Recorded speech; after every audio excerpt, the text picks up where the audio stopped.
Casi firmo el acta de defunción de mi propio legado porque llegué a creer que mi mente se estaba apagando. Mi nuera, Valeria, me tendió una taza de café solo con esa sonrisa gélida y perfecta que ella reserva para las fotos de beneficencia. En ese momento, Diego, un joven técnico de sistemas que apenas lleva 3 meses en la empresa, entró en la sala de juntas con una tableta en la mano. Fingió tropezar con el cable del proyector y, al apoyarse en mi hombro para no caer, dejó caer un pequeño dispositivo sobre mi regazo mientras me susurraba al oído. Don Iván, mire su reloj. No beba. Confíe en mí. Miré la pantalla de mi smartwatch bajo la mesa. Había una notificación de prioridad máxima de la app de seguridad del hogar inteligente. Era un clip de audio grabado hace apenas 10 minutos en la cocina de la oficina. La voz de Valeria se escuchaba nítida. Solo es un ansiolítico potente, Pedro. No lo matará, pero lo dejará balbuceando como un idiota frente a los notarios. En cuanto empiece a divagar, firmamos la incapacidad técnica y el imperio es nuestro. Sentí un escalofrío que no tenía nada que ver con el aire acondicionado de la planta 45. Miré a mi hijo, Pedro, a quien siempre llamé Pedro por sus delirios de grandeza aristocrática, y vi cómo evitaba mi mirada, concentrado en una mota de polvo sobre sus zapatos de 1000 euros. Tomé una decisión en una fracción de segundo. Fingí que se me caía el bolígrafo Montblanc y, mientras todos se inclinaban por puro reflejo servil, intercambié las tazas con la precisión de un trilero de la Puerta del Sol. 5 minutos después, el caos se desató en la sala, pero yo era el único que tenía la mente más clara que nunca. Si alguna vez has tenido que hackear tu propia vida para descubrir que tu familia te está traicionando, dale a me gusta y suscríbete. Cuéntame en los comentarios. ¿Hasta dónde llegaría tu propia sangre por dinero? Mi nombre es Iván Gutiérrez. Tengo 73 años y levanté Logística Gutiérrez desde una furgoneta Ebro destartalada hasta convertirla en un gigante del transporte europeo. Pero allí sentado, en la cabecera de esa mesa de caoba en pleno corazón de Madrid, me sentía como un león viejo rodeado de hienas con traje de Armani. A mi lado estaba Benítez, mi abogado de toda la vida, con un semblante sombrío, y Pedro, mi único hijo. Pedro tiene 40 años, pero sigue teniendo la mirada del niño que rompía sus juguetes para ver qué había dentro. Estaba empapado en sudor, tamborileando los dedos sobre una pila de documentos que me despojaban de todo. El control ejecutivo, el derecho a voto y mi dignidad. Me habían hecho creer que tenía demencia. Valeria me recomendó un especialista que, casualmente, ahora sospecho que está en su nómina. Me decía que mis despistes eran el inicio del fin. Sugería que me retirara a Marbella, a ver los barcos pasar. Y yo, cansado de luchar contra el tiempo, estaba a punto de rendirse. Valeria entró de nuevo en la sala, rompiendo el silencio sepulcral. Llevaba un vestido blanco de seda que gritaba pureza, pero sus ojos eran puro cálculo. Traía la bandeja de plata con las 2 tazas de porcelana de la empresa. Aquí tiene, suegro, dijo con esa voz de seda. Su café solo, cargado, para que tenga los 5 sentidos puestos en el contrato. Es un día histórico para la familia. Colocó la taza frente a mí y se quedó con su café con leche cremoso. Se sentó junto a Pedro y le apretó la mano con una fuerza que parecía más una amenaza que un gesto de cariño. Vi a mi hijo estremecerse. Estaba pálido, como si estuviera viendo su propia ejecución. Gracias, querida, murmuré. Alargué la mano hacia la taza. El aroma era intenso, pero ahora sabía que bajo ese aroma a grano tostado se escondía una dosis masiva de benzodiazepinas líquidas. De repente, la pantalla gigante de la sala de juntas parpadeó.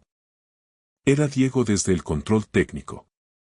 Perdonen las molestias, don Iván, estoy terminando de configurar los sensores de presencia y el micrófono ambiental del sistema de seguridad nuevo.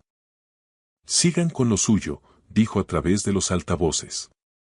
Valeria bufó, impaciente. Termina de una vez, muchacho. Iván, bebe, se va a enfriar. Fue entonces cuando puse en marcha mi contraataque. Fingí un temblor violento en las manos, el mismo que ellos habían usado para diagnosticarme mi supuesta enfermedad. Dejé que el bolígrafo rodara bajo la mesa, justo hacia los pies de Valeria. Vaya por Dios. Mis manos de papel. Refunfuñé. Me agaché. Bajo el amparo de la mesa, mis ojos se encontraron con los de Diego, que me miraba a través de la cámara de la PECAM instalada para vigilar a los perros en la oficina. Me hizo una señal imperceptible con la tableta. Con un movimiento rápido, intercambié mi café negro por su café con leche. Cuando volví a incorporarme, las tazas estaban en su lugar, pero el contenido era el opuesto. Siento la torpeza, dije, limpiando la pluma. Cogí el café con leche que ahora estaba frente a mí. Odio la leche, me sienta fatal al estómago, pero di un trago largo y profundo. Era empalagoso, lleno de azúcar para ocultar cualquier rastro del fármaco que ella creía que yo estaba ingiriendo. Valeria se relajó. Pude ver cómo sus hombros bajaban 3 centímetros. La tensión desapareció de su rostro y, por pura inercia o quizás por esa arrogancia de quien se cree vencedor antes de tiempo, cogió la taza que tenía delante. Mi taza. La muerte líquida que ella misma había preparado. Dio un trago generoso, saboreando el café negro mientras me miraba con una chispa de triunfo en los ojos. Terminemos con este trámite, Iván, dijo ella, dejando la taza sobre la mesa con un golpe seco. Firma y podrás irte a descansar. Mañana todo será más fácil para ti. Puse la pluma sobre el papel. Empecé a leer la letra pequeña con una lentitud exasperante. Le hice a Benítez preguntas absurdas sobre la responsabilidad civil en el transporte de mercancías peligrosas. Necesitaba que el tiempo corriera. Pasaron 3 minutos. Valeria empezó a parpadear con fuerza. Se frotó la nuca y su mirada empezó a perder el foco. ¿Habéis subido la calefacción?, preguntó con voz pastosa. No, Valeria. Está a la temperatura de siempre, respondí con una calma glacial. 5 minutos. Ella soltó una risita nerviosa, totalmente fuera de lugar. Miró a Pedro y le acarició la cara, pero su mano aterrizó en su nariz. Pedro. Tienes 3 ojos. Qué gracioso. Balbuceó. Los abogados se miraron entre sí, desconcertados. Pedro se puso de pie, aterrado. Val. ¿Qué te pasa? Estás diciendo tonterías. Valeria intentó levantarse, pero sus piernas eran de gelatina. Se apoyó en la mesa, tirando varios documentos al suelo. Señaló a un punto vacío en la pared y empezó a gritar. El barco. Pedro, el barco de Marbella ya es nuestro. Dile al viejo que se calle. Dile que firme antes de que se me cierre el mundo. De repente, sus ojos se pusieron en blanco.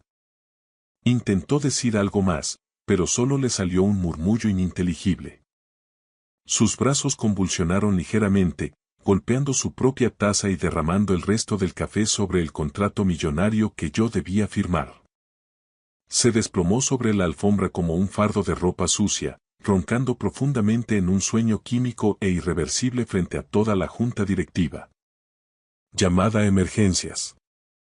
Gritó Pedro, cayendo de rodillas junto a ella. Papá, algo le pasa. Me levanté lentamente. No había rastro de demencia en mi mirada. Miré a Diego, que desde la puerta de la sala de juntas me hizo un breve gesto de aprobación con la cabeza.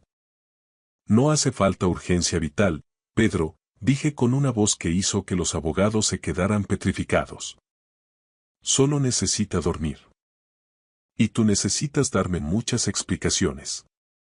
Me quedé perfectamente inmóvil, observando cómo mi hijo intentaba despertar a una mujer que acababa de confesar sus pecados en medio de un sueño inducido por su propia avaricia. Los abogados le aflojaban el cuello a Valeria, mientras Benítez llamaba a los servicios médicos de la torre. Pedro sollozaba, sacudiéndola por los hombros, con un pánico que olía a culpa desde 1 kilómetro de distancia. Miré el café con leche derramado, esa mancha dulce y pegajosa sobre la alfombra de diseño, y luego miré a mi hijo. Él levantó la vista hacia mí, sus ojos eran dos pozos de terror. Sabía perfectamente qué había en esa taza porque él mismo había ayudado a elegir la dosis. Pedro, dije. Mi voz sonó como el crujido de un glaciar, firme y peligrosa. La supuesta niebla de mi cerebro se había disipado, reemplazada por una descarga de adrenalina pura. ¿Qué le pasa a tu mujer? ¿No decíais que yo era el que estaba enfermo? No respondió. No pudo. Los paramédicos del edificio llegaron en 3 minutos.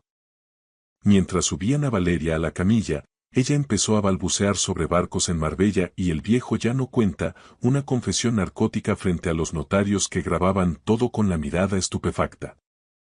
Me puse de pie, me abroché la chaqueta y miré a Benítez. La firma queda cancelada por tiempo indefinido, sentencié. Pero Iván. Los inversores. Balbuceó el abogado. He dicho que se acabó. Rugí, golpeando la mesa. El sonido resonó como un disparo. Me giré hacia Pedro, que temblaba como un niño pillado en una falta grave. Vete al hospital. Averigua qué ha tomado, porque sea lo que sea, ese café era para mí.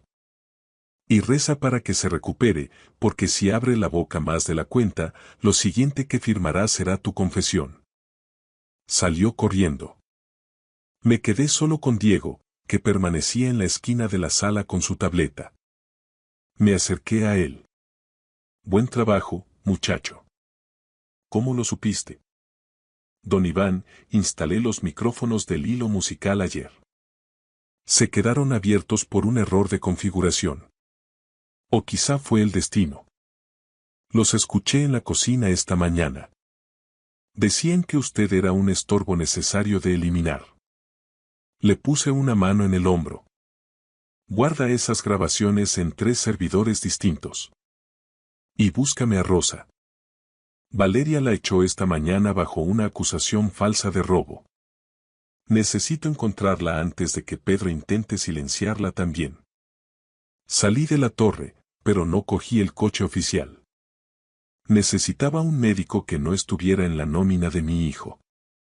Fui a una clínica privada en la otra punta de Madrid, bajo un nombre falso. El diagnóstico fue claro. Mi demencia era en realidad una intoxicación crónica y sutil por benzodiazepinas de larga duración.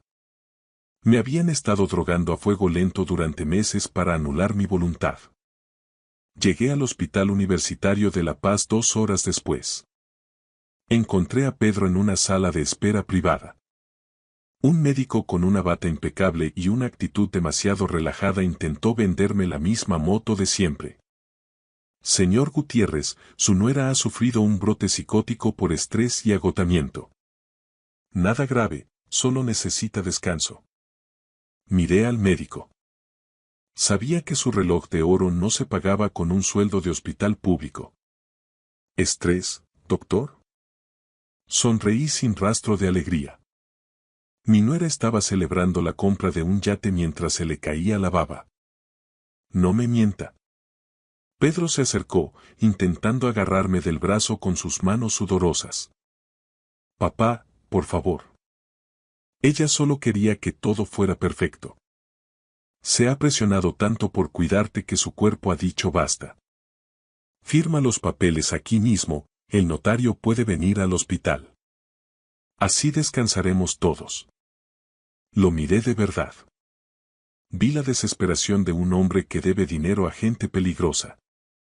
Me estaba usando el colapso de su mujer como un chantaje emocional de última categoría. Mañana, Pedro.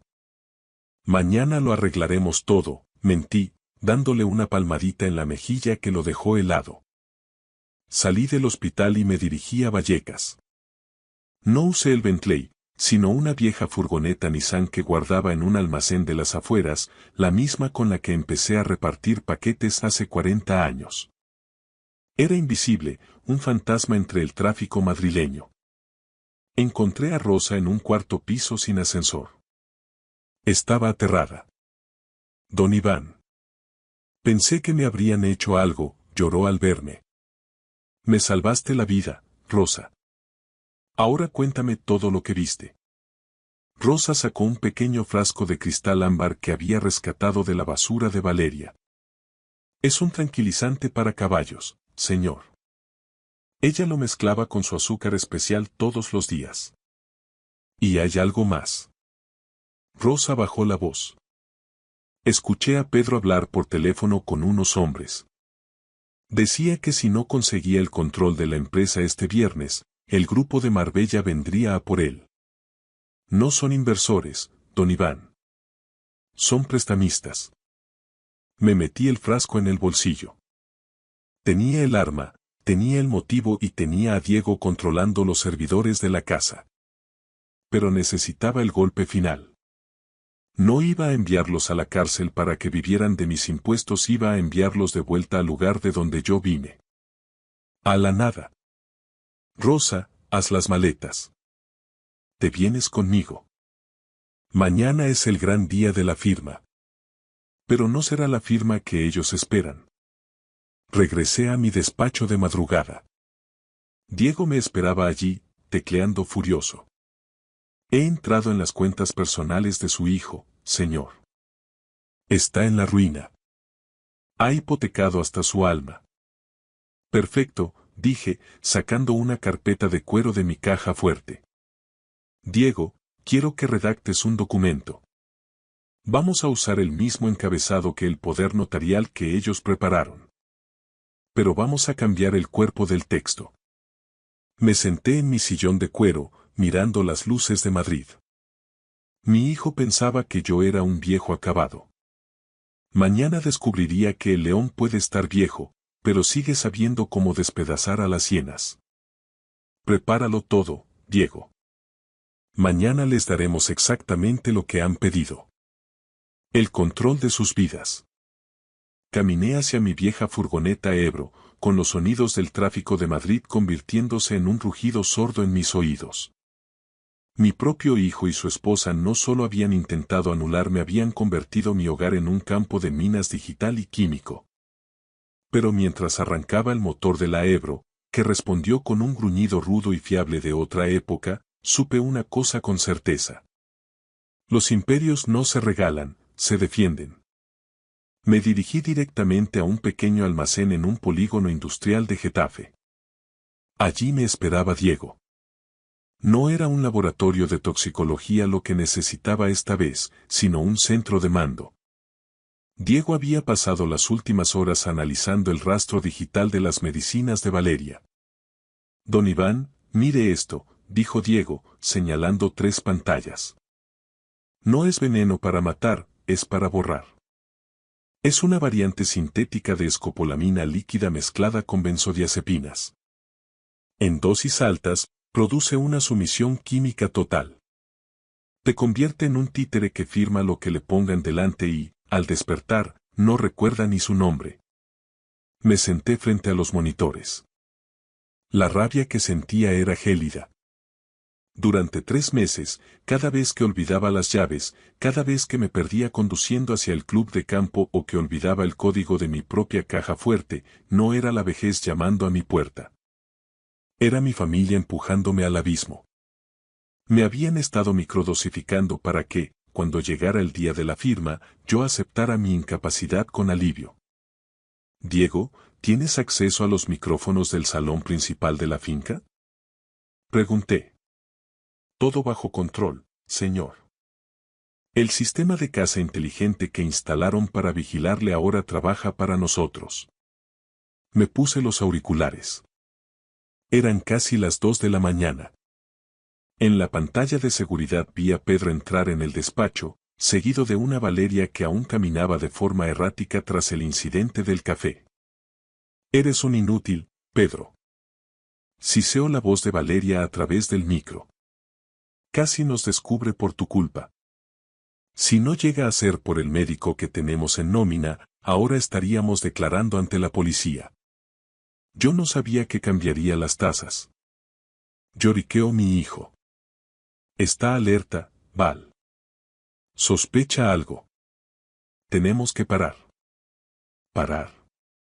El tono de Valeria subió una octava. El grupo de Marbella no va a parar. Si el viernes no transferimos los 7 millones de euros para cubrir tus deudas de juego, nos van a mandar en cajas de cartón a La Moraleja. Necesitamos su firma mañana mismo. Está bien.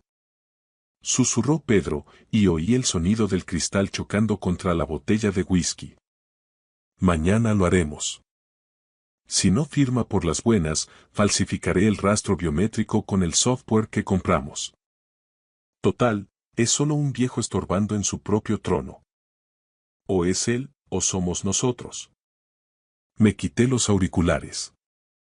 El silencio en el almacén de Getafe era pesado.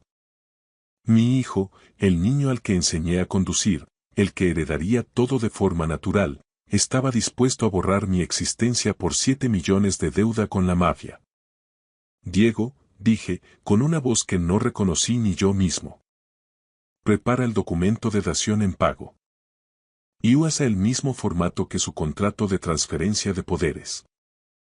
Quiero que parezca el mismo papel. Pero en las cláusulas ocultas, quiero que firmen la confesión de sus deudas y la entrega voluntaria de todos sus bienes personales, casas, coches, cuentas, a favor de la Fundación Rosa Martínez para empleados del hogar. Hecho, don Iván. Y he programado el sistema para que, en cuanto usted pulse un botón en su reloj, la grabación de su confesión de esta noche se envíe automáticamente a la unidad de delitos telemáticos de la Guardia Civil. Al día siguiente, regresé a la mansión. Caminaba apoyado en mi bastón, fingiendo la fragilidad que ellos esperaban. Pedro y Valeria me esperaban en el salón principal con un notario que evitaba mirarme a los ojos. Papá, hemos traído los documentos definitivos, dijo Pedro, intentando ocultar el temblor de sus manos. Firma aquí y todo este estrés desaparecerá. Podrás descansar. Valeria me tendió una pluma con una sonrisa de depredador. Hágale caso a su hijo, suegro. Es lo mejor para todos. Miré el documento. Gracias a la pericia de Diego, la primera página era idéntica a la original, pero el resto era mi sentencia contra ellos. Firmé con un trazo firme. Luego, les pasé el bolígrafo. Como es un traspaso de bienes familiares mutuo, necesito que vosotros también firméis aquí, dije, señalando el anexo. Para que conste que aceptáis las cargas y deudas. Firmaron sin leer. La soberbia es el peor enemigo del criminal. En cuanto Pedro puso el último punto, me levanté del sillón. Tiré el bastón a un lado y me erguí con toda mi estatura. Bueno, dije, recuperando mi voz de mando, ahora que habéis firmado vuestra propia ruina, tengo una noticia. Diego, dale al play. De los altavoces ocultos del salón empezó a salir la conversación de anoche. Es solo un viejo estorbando. O es él, o somos nosotros. La cara de Pedro pasó del blanco al gris ceniza.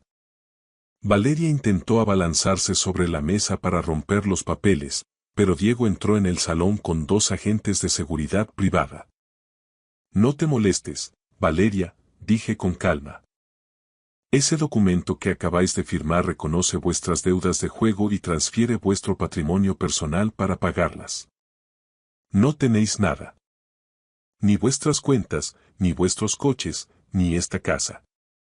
Todo ha pasado a un fondo gestionado por Rosa.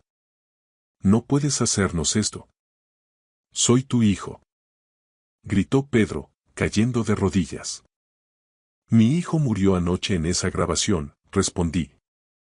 Ahora mismo, la Guardia Civil tiene una copia de vuestro plan de sumisión química. Tenéis 10 minutos para salir de mi propiedad. Salí a la entrada de la casa. Allí, aparcada frente a sus flamantes deportivos que ya no les pertenecían, estaba mi vieja furgoneta Ebro de 1985. Les arrojé las llaves de la furgoneta a los pies. Empecé con esto y con nada en los bolsillos, dije, mientras los coches patrulla asomaban por la puerta de la finca. Es justo que vosotros hagáis lo mismo. Aprovechad el viaje a la cárcel para pensar en cómo se conduce un negocio de verdad. Me subí a mi coche oficial, con Diego al volante y Rosa en el asiento del copiloto. Mientras nos alejábamos, miré por el retrovisor cómo los agentes esposaban a la pareja que intentó robarme el alma. El imperio de los Gutiérrez seguía en pie, pero por primera vez en mucho tiempo, el aire que respiraba era puro. Muchas gracias por ver. Si les ha gustado la historia, denle a like, escriban un comentario y suscríbanse para no perderse la próxima historia. Valoramos mucho su presencia en este canal. Todo lo mejor.